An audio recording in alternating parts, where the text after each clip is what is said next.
What's up, Flatland? This is Cody, your youth pastor. And if you're like me, you have now lost track of what day it is because of the coronavirus. I tell you what, I'm constantly trying to remember what day it is, if I'm even supposed to be going into work or not. But I do know this. I can read my Bible every day. I can grow closer to God every day. I don't need a calendar for that. So, anyways, I'm glad you've joined me. I'm glad you're here to keep reading the Bible with me. It's exciting. It's a good time to do this. It's a great time to do this. And man, there's just no better time to draw near to God than now. So thanks for joining me. We're going to keep reading in Mark. Today we're in Mark chapter 8, verse 1, and we're going to go all the way through verse 21.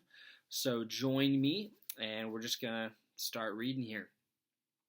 So Mark 8, verse 1. In those days, when again a great crowd had gathered, and they had nothing to eat, he called his disciples to him and said to them, I have compassion on the crowd, because they have been with me now 3 days and have nothing to eat. And if I send them away hungry to their homes, they will faint on the way, and some of them have come from far away.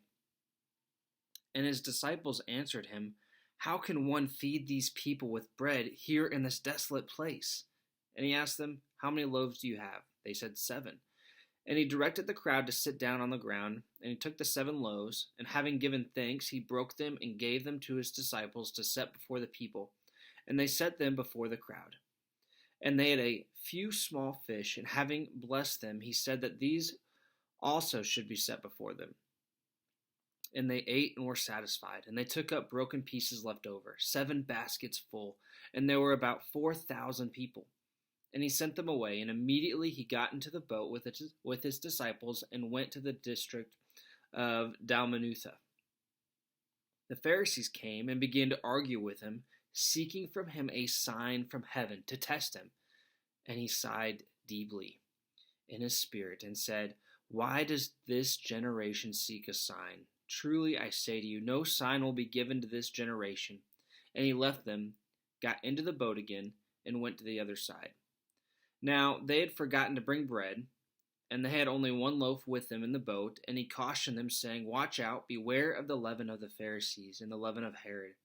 And they began discussing with one another the fact that they had no bread. And Jesus, aware of this, said to them, Why are you discussing the fact that you have no bread? Do you not yet perceive or understand? Are your hearts hardened? Having eyes, do you not see? And having ears, do you not hear? And do you not remember? When I broke the 5 loaves for the 5,000, how many baskets full of broken pieces did you take up? They said to him, 12. And the 7 for the 4,000, how many baskets full of broken pieces did you take up? And they said to him, 7. And he said to them, Do you not yet understand? You know, I read this passage and I am just shocked by the disciples. Because first, Jesus fed the 5,000 men. You know, that doesn't include the women and the children, with the few supplies that he had. Just amazing miracle. We talked about this a couple days ago, and how we need to remember like who our God is, how powerful this God is, how great he is. And here, Jesus does it again. There's 4,000 people here. They're hungry. It's been 3 days that Jesus has been probably teaching them. And again, they're just like, well, how are we going to feed these people? I got to be thinking, if I'm Jesus, like, what? Hello? Have you not been here? Did you not see what we did before? Like, we're going to seek God for help, and we're going to feed these people. And of course, he did. He fed these people. And then later on, again, they're talking about food, and they're saying, we have no bread. And Jesus again is just shocked. He's like, do you not see? Do you not have eyes to see? Do you not have ears to hear what I'm saying to you? Are your hearts that hard? It's like, you just saw me feed the 5,000. You saw me feed the 4,000. Do you not think I can take care of us, of these 12? And it's just amazing to me to see them respond in that way. But the truth is, sometimes we just forget.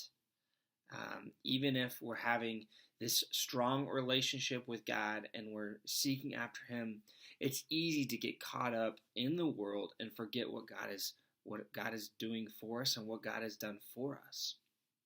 And so I want to ask you guys, have you forgotten who your God is? Have you forgotten what He's done for you? If I had to ask you, right now, what has God done for you that make you want to worship Him? Or what has God done for you that makes you realize He is God, that He is this awesome God?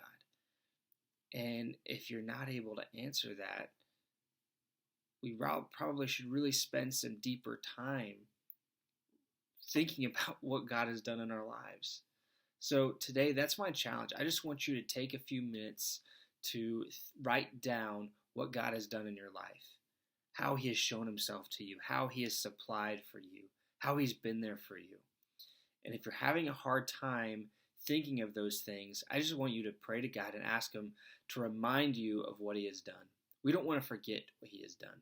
We should remember, and it should be, on our minds constantly, really, because I think it affects the way that we live. It affects the way that we make decisions. When we remember who our God is, it's probably a lot easier to live a life for Him than if we're living like we don't know who He is and we've forgotten what He's done for us. So why don't you do that? Take a few minutes today. Write down what God has done for you, how He has shown Himself to you, how He has shown His love to you on a personal level. And if you can't think of how, I just want you to pray and ask God to remind you of what He has done, how He has shown His love, how He's been there, and how He has supplied for you. So thanks for joining. We'll see you guys next time.